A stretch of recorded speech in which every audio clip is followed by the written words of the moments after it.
महाराजांच्या राज्याभिषेकाच्या वेळेला संत सज्जन सत्पुरुष इतकंच नव्हे तर परकीय राजसत्तांचे प्रतिनिधी देखील रायगडावरती आले होते या राज्याभिषेकाला आपली उपस्थिती लावण्यासाठी आणि आपलं मस्तक छत्रपती शिवाजी महाराजांच्या पुढे झुकवण्यासाठी। यामध्ये जो एक विशेष पाहुणा आलेला होता तो इंग्रजांचा प्रतिनिधी हेनरी ऑक्झिंडन हा आलेला होता।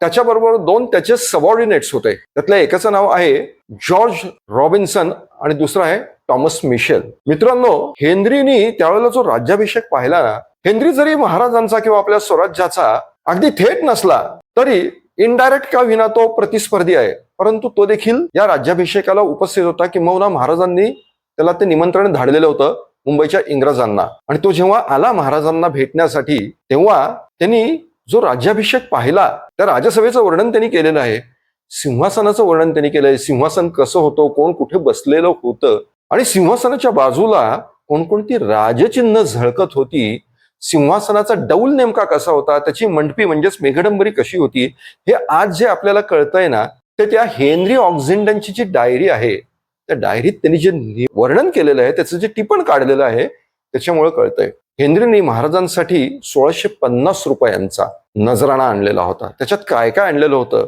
बरंच काही आणलेलं होतं, विशेषतः दागिने होते ते। 375 रुपयाचा नजराणा त्यांनी युवराज संभाजी महाराजांसाठी आणलेला होता। आणि मोरोपंत पिंगळे, निराजीरावजी हे जे काही महाराजांच्या अष्टप्रधान मंडळातले त्यांचे जे सहकारी होते, इतकंच नाही तर रावजी सोमनाथ या मंडळींसाठी देखील त्यांनी नजराणा आणलेला होता। त्याची एकूण किंमत जी होती ती 665 रुपये होती। असे अनेक तपशील आहेत ते आपण पाहणार आहोत राज्याभिषेक जो पार पडला रायगडावरती त्याच्या निमित्ताने। धन्यवाद।